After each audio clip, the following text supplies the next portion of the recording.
Series ని open చేస్తే అడవిలోని ఒక పెద్ద బంగ్లాలో వెడ్డింగ్ యానివర్సరీ పార్టీ రోజు ఏదో జరుగుతుంది. అక్కడ చెత్త చెత్తగా పడున్న కేకు, దాని పక్కనే రక్తం కూడా ఉంటుంది. మరోవైపు రఘుపతి అనే ఒక అతను అయ్యా ఇలా జరగడానికి కారణం అని చెప్పబోతుంటే ఆ బంగ్లా ఓనర్ ఫెడ్రిక్, మీ పోచమ్మ ఇలా చేసిందంటున్నావా, నేను ఇవంతా నమ్మను అని చెప్తాడు.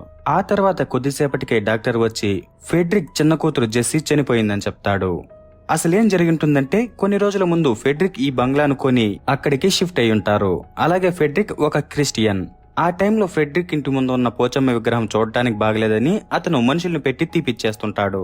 ఆ టైంలో రఘుపతి వెళ్లి అయ్యా పోచమ్మ విగ్రహాన్ని తీయొద్దండి, ఆమె కోపానికి శాపానికి బలవుతారని చెప్తుంటే ఫెడ్రిక్ ఆ విగ్రహం ఇంటి ముందర చూడడానికి బాగలేదులే అని పని వాళ్లతో చెప్పి తీపిచ్చేస్తాడు. ఇక ఈ సిరీస్ పేరు Pochamma. Hello heroes, welcome back to the channel stories by గని.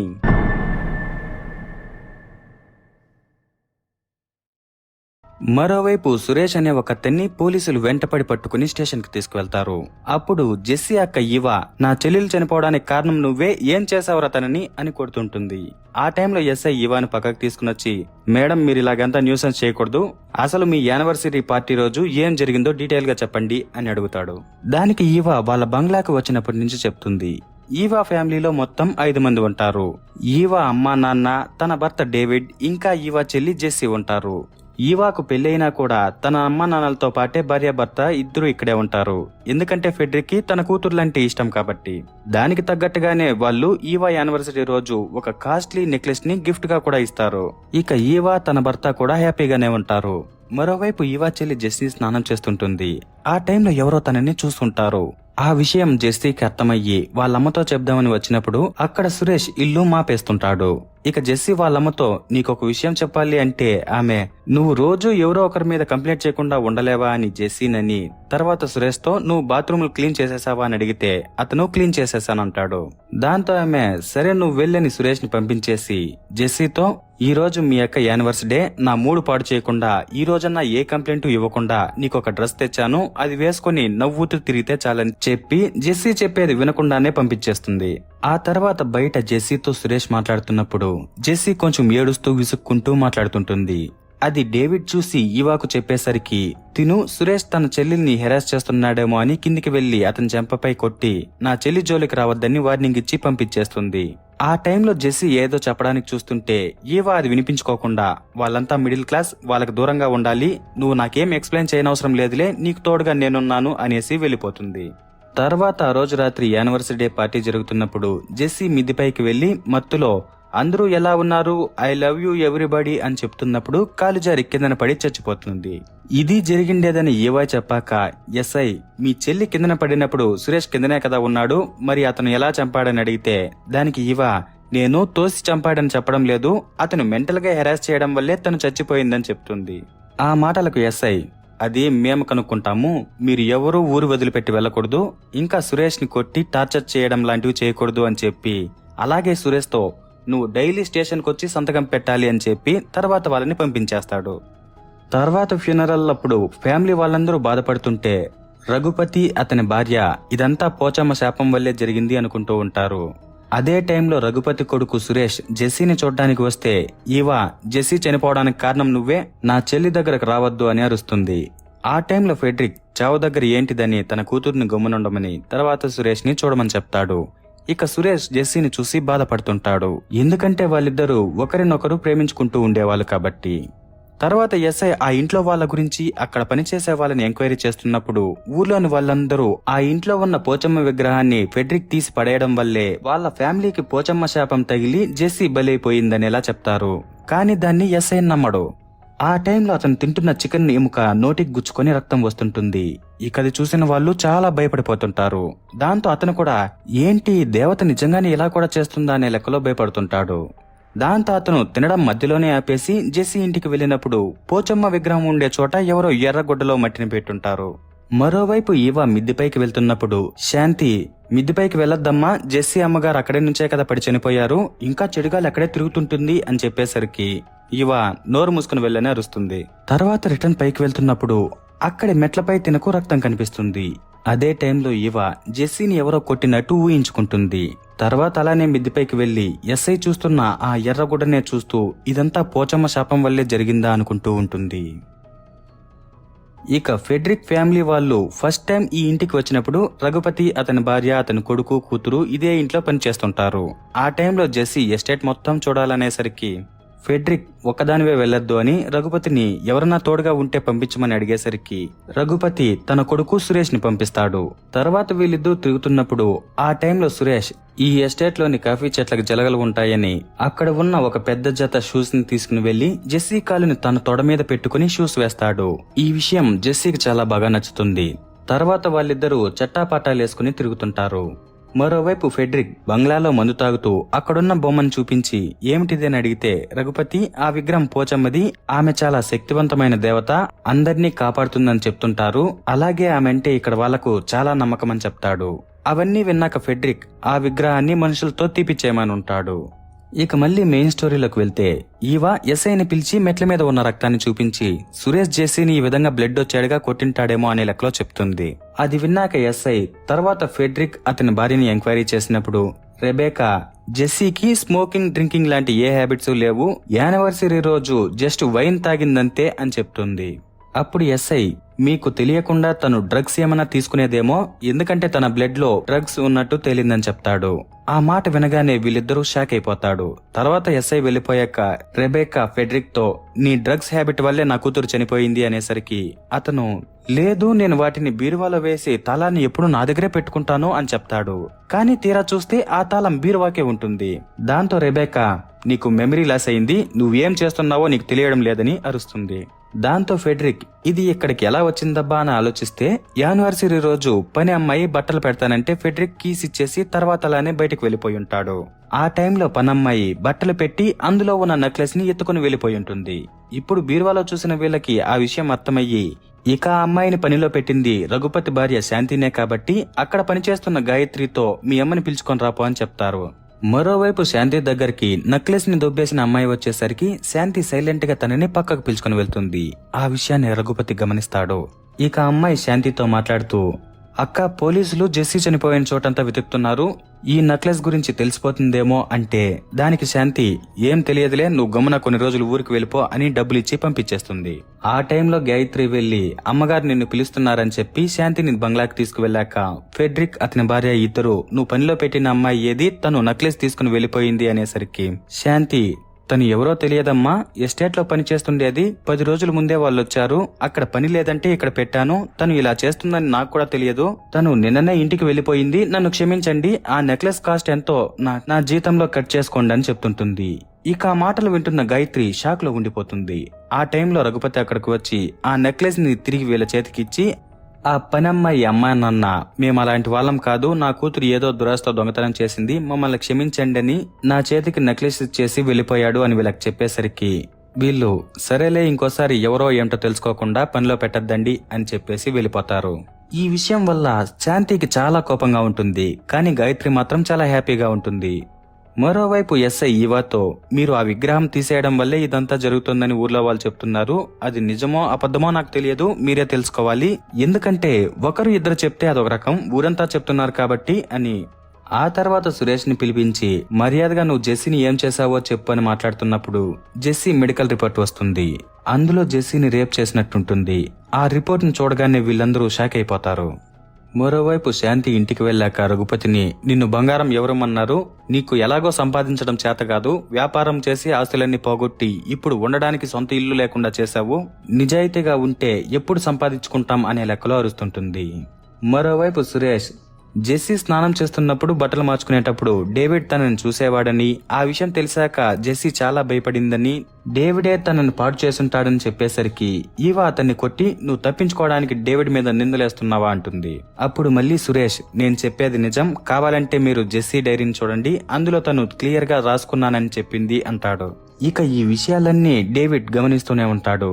తర్వాత ఈవా డైరీ కోసం వెతుకుతున్నప్పుడు డేవిడ్ అక్కడికి వచ్చి నీకు డైరీ ఎప్పటికీ దొరకదు, దానికోసం అనవసరంగా వెతకద్దు, నువ్వు పోలీసుల దగ్గరికి వెళ్లి డేవిడ్ మీద నాకు ఎలాంటి అనుమానం లేదు, సురేషే ఇదంతా చేశాడని అతన్ని జైలుకు పంపించాలి, లేదంటే నీకంటే జెస్సీ అందంగా ఉందని నీకు అసూయ ఎక్కువయ్యి నన్ను రెచ్చగొట్టి తన మీద ఆశపడేలా చేశావని చెప్తాను. అలాగే మీరు డ్రగ్స్ వాడుతున్న విషయం కూడా చెప్తాను. నాకు 10 సంవత్సరాల శిక్ష పడితే మీకు కనీసం 3 సంవత్సరాలైనా శిక్ష పడుతుంది కదా అని బెదిరిస్తాడు. అలాగే నేను ఆశపడ్డాను అంతేకాని తను నేనేమీ రేప్ చేయలేదు, దేవుడి మీద ఒట్టేస్తున్నానని చెప్తాడు. మరోవైపు రెబెక్కాకి నిజంగా పోచమ్మ విగ్రహం తీపించి మనమేమన్నా తప్పు చేశామా అనిపిస్తుంటుంది. ఆ తర్వాత రఘుపతి ఒక కొలుచుకు వెళ్ళినప్పుడు ఆ కొలుసు చెప్పే ఆమె, మీ అయ్యగారి ఇంట్లో జరుగుతున్న చావులకి పరిష్కారం కోసం వచ్చావు, కానీ దానికి ఎటువంటి పరిష్కారం లేదు. ఎందుకంటే ఆ ఎస్టేట్ లో ఉన్న పోచమ్మ విగ్రహాన్ని తీసేశారు. అది ఏం తెచ్చిపెట్టిన విగ్రహం కాదు, ఆమె అక్కడే వెలిసింది, ఆమె కనిపించింది కూడా నీకే కదా. తర్వాత నువ్వు ఆ విగ్రహాన్ని తీసుకువెళ్లి పూజలు చేసి నైవేద్యాలు పెడుతుండేవాడివి. దానికి ఆమె చాలా సంతోషిస్తుండేది. కానీ నీ యజమాని వచ్చాక ఆమెను పక్కన పడేశాడు. మీ యజమాని ఆ విగ్రహాన్ని తీసేసిన రోజే చిన్న హెచ్చరికను పంపింది పోచమ్మ. కాబట్టి ఆ విగ్రహాన్ని తిరిగి ప్రతిష్ఠిస్తేనే ఈ సమస్యలన్నీ సద్దుమణుగుతాయని చెప్తుంది. మరోవైపు ఎస్ఐ డేవిడ్ ని డైరీ ఏం చేశావని అడిగితే డేవిడ్ భయమేసి కాల్ చేశానంటాడు. దానికి ఎస్ఐ, నువ్వేం తప్పు చేయనప్పుడు భయం ఎందుకు అని అరిచేసరికి డేవిడ్ గమ్ము నుండిపోతాడు. అప్పుడు వెంటనే ఈవా, సురేష్ మనల్ని కావాలనే డైవర్ట్ చేస్తున్నాడేమో సార్ అంటుంది. దాంతో ఎస్ఐ ఓహో అనుకుని, సరే సురేష్ కదలికల్ని గమనిస్తూ అతన్ని ఎక్కడికి వెళ్ళనివ్వకుండా చూస్తూ ఉండండి అని చెప్పి, అలాగే డేవిడ్ తో నీ మీద నాకింకా డౌట్ పోలేదనేసి వెళ్ళిపోతాడు. మరోవైపు శాంతి బంగారు కమ్మలను తెచ్చుంటే సురేష్ అది చూసి, మళ్ళీ దొంగతనం చేసావమ్మా, పోయినసారి నాన్న ఎలాగో కాపాడాడు, ఈసారి దొరికితే గనక జైల్లో కూర్చొని పెడతారు, ఎందుకమ్మా దొంగతనం చేస్తున్నావు అనేసరికి ఆమె, ఓ నన్ను దొంగంటున్నావా, నువ్వు పెద్ద మంచోడైనట్టు, జెస్సీ పేరుని నకిలీ పొచ్చబొట్టు వేపించుకున్నా నువ్వు కూడా మాట్లాడుతున్నావా అని రిటర్న్ అరుస్తుంటుంది. ఇక మరోవైపు రెబెక్కా డల్ గా కూర్చుని ఉంటే రఘుపతి ఆమెతో, అమ్మా ఈ ఊర్లో పోచమ్మ జాతర జరుగుతోంది, మీరు పోచమ్మని దర్శించుకుంటే ఇవన్నీ కొంచెం సద్దుమణుగుతాయేమో అనేసరికి తను సరేనంటుంది. దాంతో రఘుపతి హ్యాపీగా రెబెక్కాని పిలుచుకొని జాతరకు వెళ్తాడు. కానీ జాతరలో పోతరాజు వేషం వేసుకున్న తను, నువ్విక్కడికి ఎందుకొచ్చావే, తప్పు చేసింది నీ మొగుడు, వాడే మొక్కాలి, నువ్విక్కడి నుంచి వెళ్లిపో అని అరిచి ఊరందరి చేత అవమానించి పంపించేస్తాడు. దాంతో రెబెక్కా చాలా బాధపడుతూ వెళ్లిపోతున్నప్పుడు రఘుపతి అక్కడికి వెళ్లి ఉండండమ్మా అంటుంటే రెబెక్కా, నా ఫ్యామిలీని నాశనం చేయాలని నీ దేవత అనుకుంటే చేయనివ్వు అనేసి వెళ్లిపోతుంది. ఆ రోజు రాత్రి ఇంట్లో అందరూ పడుకున్నాక ఈవా లేచి దిండు తీసుకుని నిద్రపోతున్న డేవిడ్ ని చంపేస్తుంది. ఇక అతను చనిపోయాడు కదా అనుకున్నప్పుడు సడన్ గా అలారం వచ్చి ఈవా నిద్రలేచి, ఓ ఇదంతా కళ అనుకుని తర్వాత జాగింగ్ కి వెళ్తుంది. ఇక ఇంట్లో రెబెక్కా ఫెడ్రిక్ తో, నువ్వు ఈ ఎస్టేట్ కొనకుండా ఉండాల్సిందే అని మాట్లాడుతుంటే అతను మాత్రం సైలెంట్ గా టీ తాగుతుంటాడు. దాంతో రెబెక్కాకు కోపం వచ్చి టీ ఇచ్చిన శాంతిని, ఎందుకిందులో ఇంత చక్కెర వేశావని అరుస్తుంది. ఆ విషయానికి శాంతి ఏం మాట్లాడకుండా రిటర్న్ ఇంటికొచ్చేసి తన భర్తతో, వేరే పని ఏదన్నా ఉంటే చూడండి, ఆ ఇంట్లో ఒకరు కూడా సరిగ్గా లేరు, వాళ్లకున్న సమస్యలతో ఆ కోపాన్నంతా మన మీద చూపిస్తున్నారు, ఏదో ఒకసారి అయితే సరే అనుకోవచ్చు, ప్రతిసారి ఇలాగే చేస్తుంటే ఎలా అని చెప్తుంటుంది. ఇక మరోవైపు జాగింగ్ కు వెళ్లిన ఈవాని ఎవరో ఫాలో చేస్తుంటారు. ఆ తర్వాత తను ఒక చోట పడిపోయిందని ఫెడ్రిక్ ఫోన్ వచ్చేసరికి ఫెడ్రిక్ టెన్షన్ గా బయలుదేరి అక్కడికి వెళ్లి చూస్తే తనని ఎవరో పైనుంచి లోయలోకి తోసేస్తుంటారు. ఇక అక్కడికి పోలీసులు వెళ్లి అంబులెన్స్ ని పిలిపించి ఈవాను హాస్పిటల్ కి పంపించాక ఎస్ఐ, మీ అమ్మాయి ఇక్కడ పడిపోయిన విషయం ఈ రెడ్డి అనే అతనే ఫోన్ చేశాడనేసరికి ఫెడ్రిక్, ఎందుకురా నా కూతుర్ని తోసేసావని గొడవ వేసుకుంటాడు. అప్పుడు ఎస్ఐ షాక్ అయ్యి, అసలు నీ కూతుర్ని అతనెందుకు తోస్తాడు అని అడిగితే ఫెడ్రిక్ యానివర్సరీ రోజు రెడ్డి వాళ్ళ ఇంటికి వచ్చిన విషయం చెప్తాడు. ఆ టైంలో రెడ్డి ఈ ఎస్టేట్ ను నాకు అమ్మేయమని అడిగితే ఫెడ్రిక్ ఇవ్వననుంటాడు. అప్పుడు రెడ్డి, ఈ ఇల్లు కావాలంటే పెట్టుకోండి, చుట్టుపక్కల ఉన్న 10 ఎకరాల భూమి నాకు ఇచ్చేయండి అని బెదిరిస్తాడు. దాంతో ఫెడ్రిక్, నువ్వు ఫస్ట్ బయటకు పో అనే లెక్కలో అరుస్తాడు. ఆ టైంలో జెస్సీ అక్కడికొచ్చి, నేను వైన్ తాగేదా డాడీ అని అడిగితే ఫెడ్రిక్, ఆ తాగు అని చెప్తాడు. ఇక జెస్సీని చూసిన రెడ్డి, ఓ నీకు 2 కూతుర్లు కదా, చూసుకో అనే లెక్కలో మాట్లాడుంటాడు. అందువల్లే ఫెడ్రిక్ ఇప్పుడు రెడ్డి మీద డౌట్ పడి గొడవ వేసుకున్నాడు. ఇక తర్వాత ఎస్ఐ రెడ్డిని పిలుచుకొని స్టేషన్ కు వెళ్లి, అసలు ఆ ల్యాండ్ ఎందుకు కొనాలనుకున్నారు అని అడిగితే దానికి రెడ్డి, అది మామూలు ల్యాండ్ కాదు, కాళికా అమ్మవారి రూపాల్లో ఒకటైన పోచమ్మ వెలిసిన చోటది, ఆ ల్యాండ్ గనక నా పేరు మీద ఉంటే నాకు డబ్బు, పరపతి, ఐశ్వర్యం అంతా వస్తుంది, అందుకే దాన్ని నేను కొనాలనుకున్నాను, నువ్వు నాకు అది దొరికేడుగా చేస్తే నిన్ను నెక్స్ట్ లెవెల్లో కూర్చోపెడతాను అంటాడు. ఆ మాటలకి ఎస్ఐ, ఏంటిదంతా నిజమేనా అనే లెక్కలో ఆలోచిస్తుంటాడు. మరోవైపు ఈవాని హాస్పిటల్కి తీసుకువెళ్లాక ఈ జరుగుతున్న విషయాల వల్ల రెబెక్కా చాలా భయపడిపోయి రఘుపతి దగ్గరకు వెళ్లి, ఆ పోచమ్మ విగ్రహం ఎక్కడుందో అక్కడే పెట్టేద్దాం, ఇవన్నీ సర్దుకుంటే చాలు నాకని చెప్తుంది. పక్కనున్న గాయత్రి అది విని తిను వీళ్ళ నాన్న కొలుసుకు వెళ్ళినప్పుడు ఆ కొలుసులో ఉన్నామ చెప్పిన పోచమ్మ విగ్రహాన్ని యథాస్థానంలో పెట్టేస్తే అన్ని సర్దుకుంటాయనే మాటలు గుర్తొచ్చి విగ్రహాన్ని తీసుకున్న దమని వెళ్ళిపోతుంది. ఇక ఆ విగ్రహం పడేసిన అతన్ని అడిగితే అతను, నేను ఆ విగ్రహాన్ని పక్కన పెడతానని వాళ్ళకి అడిగాను, కానీ వాళ్ళు వద్దు పడేయమని చెప్పారు, దాంతో నేను లోయలో పడేశాను, అది ఎక్కడ పడిందో ఏమో నాకు తెలియదు, పడేసిన చోటు మాత్రం చూపిస్తాను, నువ్వే వెతుక్కో అని ఒక ప్లేస్ ని చూపించి జాగ్రత్తగా ఉండు, పాములు పాడు ఉంటాయి అనేసి వెళ్ళిపోతాడు. ఇక హాస్పిటల్లో ఉన్న ఈవాకు మెలకువ రావడంతో వీళ్ళు లోపలికి వెళ్లి ఏం జరిగిందని అడిగితే తను రోజూ వెళ్లేలాగానే జాగింగ్ కి వెళ్ళినప్పుడు ఎవరో పోచమ్మ మాస్క్ వేసుకుని భయపెట్టడంతో తను కాలు జారి కిందన పడిపోయానని చెప్తుంది. అలాగే ఆ మాస్క్ ని ఒకసారి డేవిడ్ దారిలో దొరికిందని ఇంటికి తెచ్చి వేసుకుని తనను భయపెట్టినట్టు చెప్తుంది. అలాగే డేవిడ్ మనం అనుకున్నంత మంచివాడు కాదు, జెస్సీ చనిపోవడానికి కారణం అతనే, జెస్సీ బతుకున్నప్పుడు డేవిడ్ తనని రోజు ఏడిపిస్తూనే ఉండేవాడు, మా యానివర్సరీ రోజు డేవిడే జెస్సీని ఫోర్స్ చేశాడు, అది కప్పిపుచ్చడానికి దేవుడి మీద కూడా ఫేక్ ప్రామిస్ చేశాడు, అదంతా కూడా నేను నమ్మేశాను, పాపం సురేష్ తను నిజంగానే జెస్సీని ఎంతగానో లవ్ చేశాడని చెప్తుంది. అదంతా విన్న రెబేకా ఫస్ట్ డేవిడ్ ని ఇంటి నుంచి బయటికి గెంటేయండి అని ఫెడ్రిక్ తో చెప్తుంది. మరోవైపు డేవిడ్ నిద్రలేచి ఈవా కోసం వెతికినప్పుడు తను ఎక్కడా కనిపించదు. తర్వాత ఇంట్లోని పని వాళ్ళని అడిగితే వాళ్ళు జాగింగ్ కి వెళ్లి లోయలో పడిపోయిన విషయం, తర్వాత హాస్పిటల్లోని విషయం అన్ని చెప్తారు. దాంతో డేవిడ్ హాస్పిటల్ కు వెళ్దామని రెడీ అయ్యి జీప్ ఎక్కినప్పుడు అందులో వెనక సీట్ లో పోచమ్మ మాస్క్ కనిపిస్తుంది. అది చూసి డేవిడ్ షాక్ అయిపోతాడు. ఎందుకంటే తను ఈవాతో కలిసిన్నప్పుడు ఈవా ఆ మాస్క్ ను చూసి చాలా భయపడి ఇంకోసారి మళ్ళీ నన్ను ఆ మాస్క్ తో భయపెట్టద్దు అని చెప్పినప్పుడు అతను సరేనని ఈవాకు కనిపించకుండా సురేష్ చేత ఒక ట్రంక్ పెట్టెలో పెట్టించి పైన పెట్టించుంటాడు. ఆ మాస్క్ ఆ పెట్టెలో ఉన్న విషయం సురేష్ కి డేవిడ్ కి తప్ప ఇంకెవ్వరికి తెలియదు. దాంతో డేవిడ్ కి డౌట్ వచ్చి సురేష్ ని వెతుక్కుంటూ వెళ్లి, ఈ రోజు జీప్ ని నువ్వే కదా క్లీన్ చేసావు, దాని బ్యాక్ సీట్ లో ఏముందని అడిగితే సురేష్ ఏం లేదన్నా అంటాడు. దానికి డేవిడ్ ఓహో అవునా అనుకుని, సరే మొన్న నా రూమ్ క్లీన్ చేసింది కూడా నువ్వే కదా అని అడిగితే సురేష్ అవునన్నా ఏమైంది అని అడుగుతాడు. దాంతో డేవిడ్ ఏం లేదులే అని తర్వాత సురేష్ ని కొట్టి ఈవాని మాస్క్ తో భయపెట్టి కిందన పడేస్తే ఎవరికీ తెలియదు అనుకున్నావా, నీ గురించి అన్ని విషయాలు నేను బయట పెడతానని తర్వాత సురేష్ ని కట్టేసి జీప్ తీసుకుని హాస్పిటల్కి వెళ్తుంటాడు.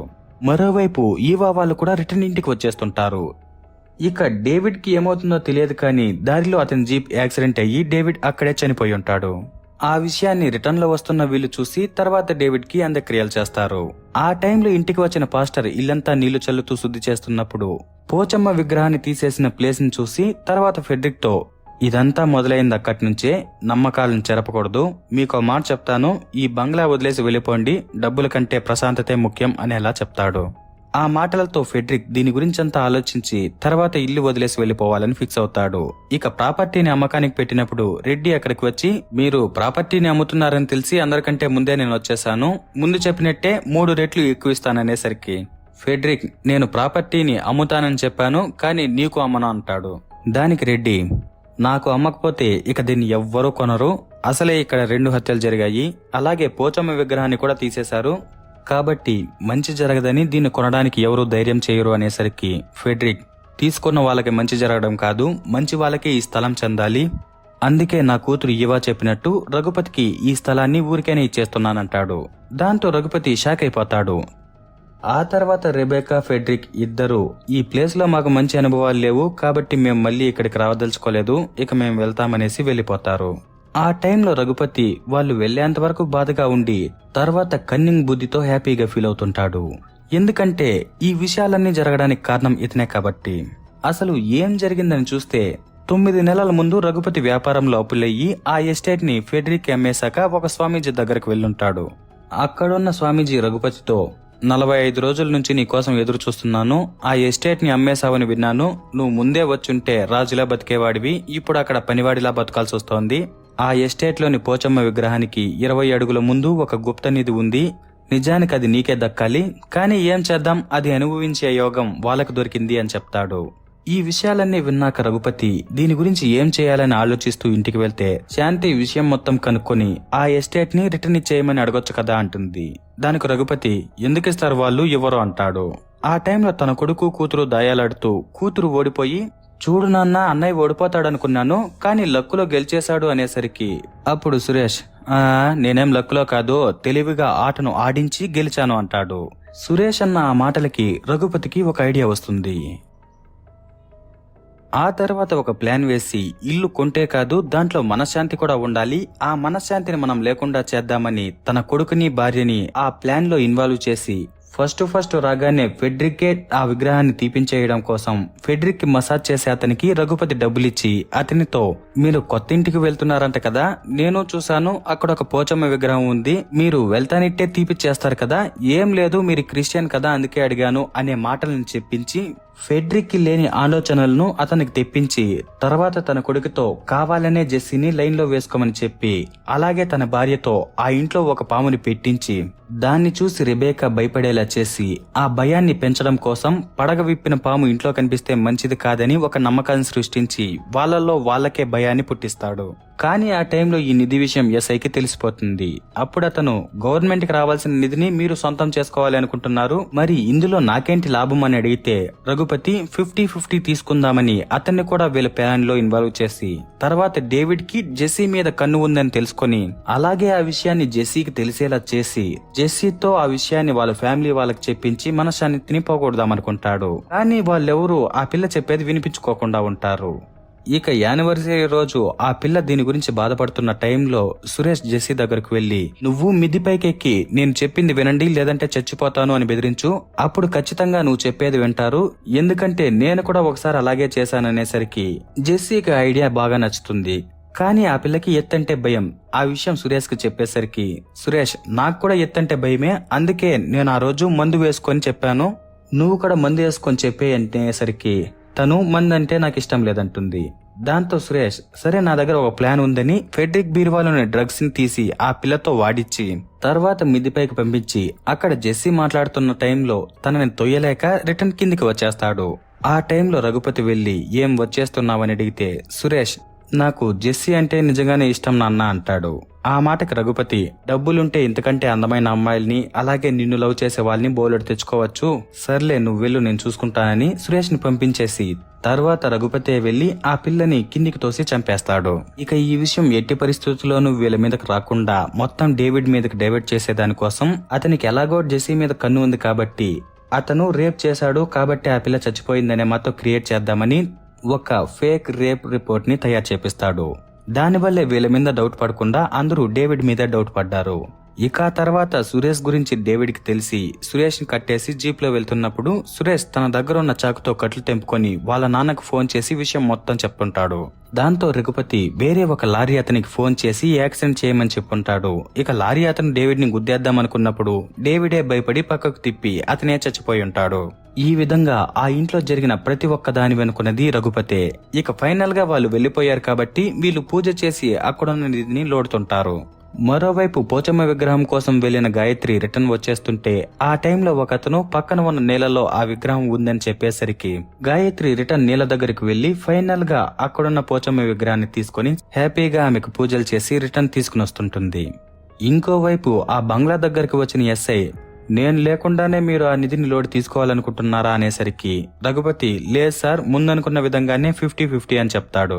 కానీ ఎస్ఐ నాకు అది సరిపోదు అది చెప్పడానికే వచ్చాననేసరికి రఘుపతి అయితే 60-40 70-30 అని రేషియో చెప్తాడు.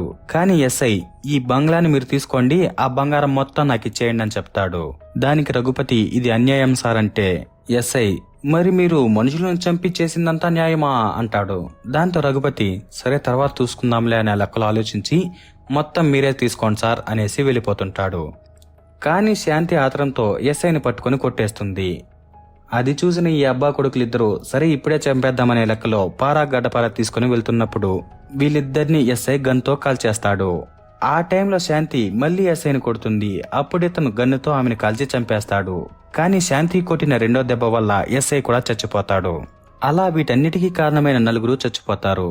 మరోవైపు ఈవాకి బంగ్లాలో మర్చిపోయిన తన చెల్లితో తీసుకున్న ఫోటో గుర్తొచ్చి అది ఒక ఫోటోనే ఉంది దాన్ని తెచ్చుకుందాం డాడీ అని వాళ్ళ నాన్నకు చెప్పి ఒప్పించి రిటర్న్ బంగ్లాకి తీసుకుని వెళ్తుంది. తీరా అక్కడికి వెళ్ళాక వీళ్ళందరూ వాళ్ళని చూసి షాక్ అయిపోతారు. అదే టైంలో గాయత్రి కూడా వచ్చి వాళ్ళ ఫ్యామిలీని వాళ్ళని చూసి బాధతో విగ్రహాన్ని వదిలేస్తున్నప్పుడు ఫెడ్రిక్ ఆ విగ్రహాన్ని పట్టుకుంటాడు. ఆ తర్వాత అతను తిరిగి ఆ విగ్రహాన్ని యథాస్థానంలో ఉంచాక ఇదంతా ఎందుకు జరిగిందో తెలుసుకుని ఇక ఈ విషయాలేటికి సంబంధం లేని గాయత్రిని వాళ్ళ కూతురు జెస్సీ స్థానంలో ఉంచి తర్వాత వాళ్ళు నలుగురు హ్యాపీగా ఉండిపోతారు. అక్కడితో ఈ సిరీస్ అయిపోతుంది. సో ఇంతే ఫ్రెండ్స్ పోచమ్మ వెబ్ సిరీస్. మరి ఈ సిరీస్ లో పోచమ్మ ఆ నలుగురిని బలి తీసుకునింది అనిపించిందా, లేకుంటే గాయత్రిని కాపాడింది అనిపించిందా? మీ ఒపీనియన్ ని నాతో పంచుకోండి. నాకైతే ఆమె ఎవరిని బలి తీసుకోకుండా జస్ట్ గాయత్రిని కాపాడింది అనిపించింది. ఎందుకంటే బలి తీసుకోవాలనుకుంటే చెప్పుడు మాటలు విని బొమ్మను పెరికించేసిన ఫెడ్రిక్ నే ఫస్ట్ బలి తీసుకుని ఉండాలి. అలాగంతా ఏమీ చేయలేదు కాబట్టి జస్ట్ గాయత్రిని కాపాడింది అనిపించింది. మరి ఈ విషయం మీకెలా అనిపించిందో మీ ఒపీనియన్ ని నాతో కామెంట్ లో పంచుకోండి. వీడియో నచ్చితే లైక్ చేసి షేర్ చేసి మరిన్ని ఇంట్రెస్టింగ్ స్టోరీస్ కోసం మన ఛానల్ ని సబ్స్క్రైబ్ చేసుకోండి. Okay, bye bye.